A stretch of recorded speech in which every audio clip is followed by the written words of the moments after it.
EPS 95 nationalisation committee के जरिए माननीय श्रम एवं रोजगार मंत्री जो कि संतोष गंगवारकर जी हैं, उनको काफ़ी महत्वपूर्ण पत्र जो है 30/3/2021 को लिखा गया है।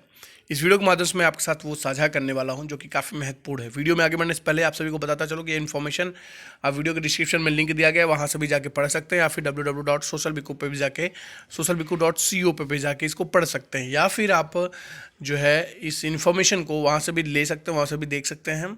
और आप सभी के साथ एक छोटा सा रिक्वेस्ट करूँगा, अगर आपने चैनल को सब्सक्राइब नहीं किया हो तो नीचे रेड बटन को प्रेस कर सब्सक्राइब कर लें, ताकि जो भी हमारा अपडेट आए आप सभी के साथ मिस ना होने पाए। सभी इन्फॉर्मेशन आप सभी के साथ सटीक टाइम पे और जेन्युइन इन्फॉर्मेशन मैं आपके साथ साझा करता रहता हूँ। चलिए पढ़ते हैं महत्वपूर्ण खबर की तरफ, और जो इन्फॉर्मेशन है उसको आपके साथ साझा किया जाए।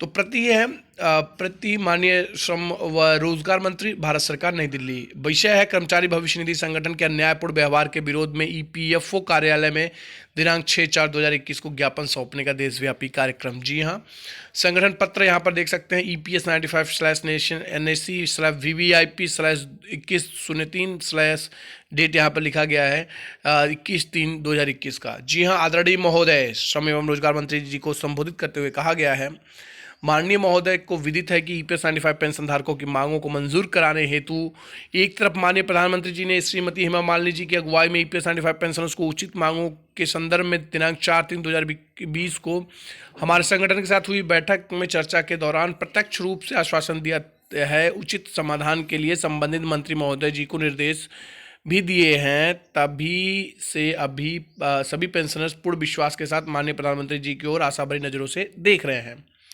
EPS 95 द्वारा तहसील स्तर से दिल्ली स्तर तक हजारों आंदोलन करने के बाद माननीय श्रम मंत्री जी की सलाह के अनुसार केवल बुल्ढाना महाराष्ट्र के पिछले 825 दिनों से जारी क्रमिक अनशन को छोड़कर सभी देशव्यापी आंदोलन वापस ले लिए गए हैं। लेकिन दूसरी तरफ कर्मचारी भविष्य निधि संगठन द्वारा पेंशन धारकों पर अन्याय करना निरंतर जारी है। उदाहरणार्थ यहाँ पर दिया गया है, पहला है वास्तविक वेतन पर उच्च पेंशन के विषय में सत्य यह है कि स्कीम में प्रावधान होने के बाद ईपीएफओ की ओर से उच्च पेंशन नहीं दी जा रही थी। पेंशनर्स को न्यायालय के दरवाजे खटखटाने पड़े। यह मामला कई सालों से तक चलते रहे हैं।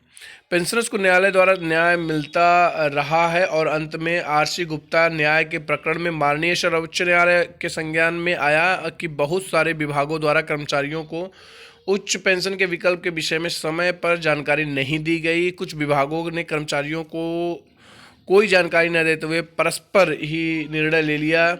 वास्तविक वेतन पर उच्च पेंशन कर्मचारियों के हित में नहीं है। उदाहरण के लिए MSEB प्रशासन द्वारा लिया गया दिनांक 31/5/1997 का निर्णय प्रस्तुत है और न ही EPFO ने इसे कार्यान्वित किया।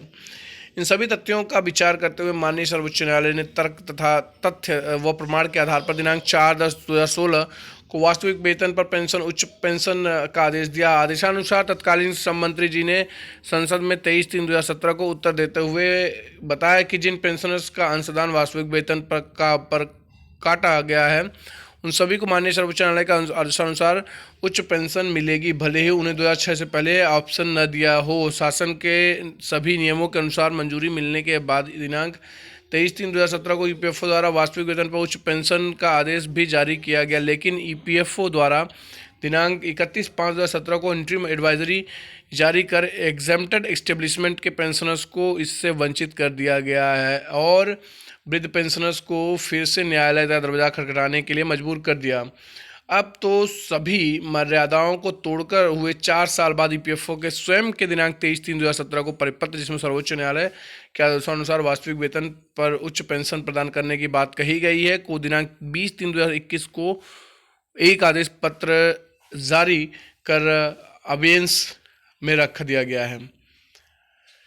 इससे न केवल उच्च न्यायालय का अपमान हुआ है बल्कि संसद का भी अपमान हुआ है। दूसरा, EPFO द्वारा अटॉर्नी जनरल को सुप्रीम कोर्ट के पेंशन संबंधित प्रकरण को न्याय प्रविष्टि उनके विषय में सही जानकारी नहीं दी गई। जी हाँ, यह प्रचारित किया जा रहा है कि उच्च पेंशन यदि दी जाएगी तो 15 लाख करोड़ का खर्च आएगा, जबकि वास्तविकता यह है कि EPFO द्वारा सेंट्रल बोर्ड ऑफ ट्रस्टीज की दिनांक 13/4/2018 की मीटिंग में दी गई जानकारी के अनुसार 662.9 करोड़ के प्रतिमाह खर्च आने की बात कही गई है, जिसके लिए EPFO सक्षम है। 662 करोड़ 62.9 करोड़ प्रतिमाह खर्च। और यदि हमारे संगठन के प्रस्ताव के अनुसार मिनिमम पेंशन 7,500 रुपये प्लस डीए कर दी जाती है, जिसके लिए ईपीएफओ सक्षम है, और हायर पेंशन का ऑप्शन खुला रखा जाता है, तो उच्च पेंशन का विकल्प स्वीकार करने में पेंशनर्स की संख्या नगण्य ही रहेगी। तीसरा जो महत्वपूर्ण है, यहाँ पर आप देख सकते हैं, लेबर पर संसदीय समिति के समक्ष माननीय श्रम सचिव द्वारा सही तथ्य प्रस्तुतिकरण न करते हुए अनुचित मुद्दे प्रस्तुत किए गए हैं। हमारे संगठन की ओर से सादर किए हुए लिखित प्रस्ताव का कोई संदर्भ लिया ही नहीं, मतलब कि सिर्फ एक ही पक्ष, वह भी प्रशासन के गरीब व वृद्ध पेंशनर्स के विरोध अधिकारी के पक्ष में को सुनकर समिति द्वारा निर्णय लिया गया है। वर्ष 2017 से 23/9/2020 के दौरान ही लगभग 64,003 पेंशनर्स, यहाँ पर आप देख सकते हैं 1,64,003 पेंशनर्स न्याय का इंतजार करते हुए गुजर गए, और अनेक हैं जो अपने जीवन के अंतिम पड़ाव पर हैं। यह ईपीएफओ की हठ धर्मिता व दुर्भाग्यपूर्ण कार्यप्रणाली की परिणति निश्चित रूप से कही जा सकती है। उपरोक्त कारणों से पेंशनर्स में ईपीएफओ के प्रति प्रचंड रोष है।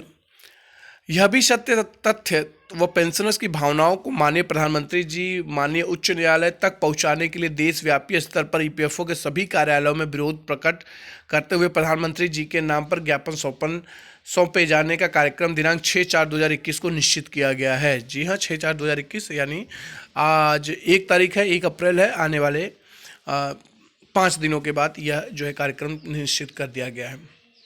कोरोना महामारी के चलते शासन प्रशासन के सभी नियमों को ध्यान में रखकर वह जमावबंदी के आदेश का पालन करते हुए वृद्ध पेंशन धारक इस विरोध कार्यक्रम में भाग लेंगे। इस कार्यक्रम में ईपीएफओ के अन्यायकारक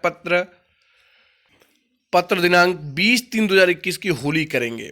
वह माननीय प्रधानमंत्री जी के नाम पर ज्ञापन संबंधित ईपीएफओ कार्यालय को सादर करेंगे। जी हाँ, प्रतिलिपि इसकी जो है दी जा चुकी है माननीय प्रधानमंत्री जी भारत सरकार को, जो कि नई दिल्ली यहाँ पर दिया जा चुका है। माननीय कानून एवं न्याय मंत्री भारत सरकार नई दिल्ली को दिया जा चुका है। इसकी प्रतिलिपि माननीय मुख्य न्यायाधीश सर्वोच्च न्यायालय दिल्ली में इसकी प्रतिलिपि दी जा चुकी है। माननीय central provident fund commissioner EPFO नई दिल्ली में भी इसकी एक सादर दी जा चुकी है। प्रति सादर जो है सर्वमान्य सीपीएफसी, आरसीएफसी, इन सभी को भी इसकी एक दी जा चुकी है। भवदी यहाँ पर आप देख सकते हैं, जो कि कमांडर अशोक राव जी हैं, जो कि राष्ट्रीय अध्यक्ष हैं नेशनल एक्शन कमेटी के। तो आज के इस वीडियो में काफ़ी महत्वपूर्ण जानकारी था। मैं आशा करता हूँ ये जानकारी पसंद आई होगी। राय कमेंट में ज़रूर दीजिएगा। डिस्क्रिप्शन में लिंक है, वहाँ से भी आप इन्फॉर्मेशन को ले सकते हैं, पढ़ सकते हैं। आप सभी का बहुत बहुत धन्यवाद दोस्तों।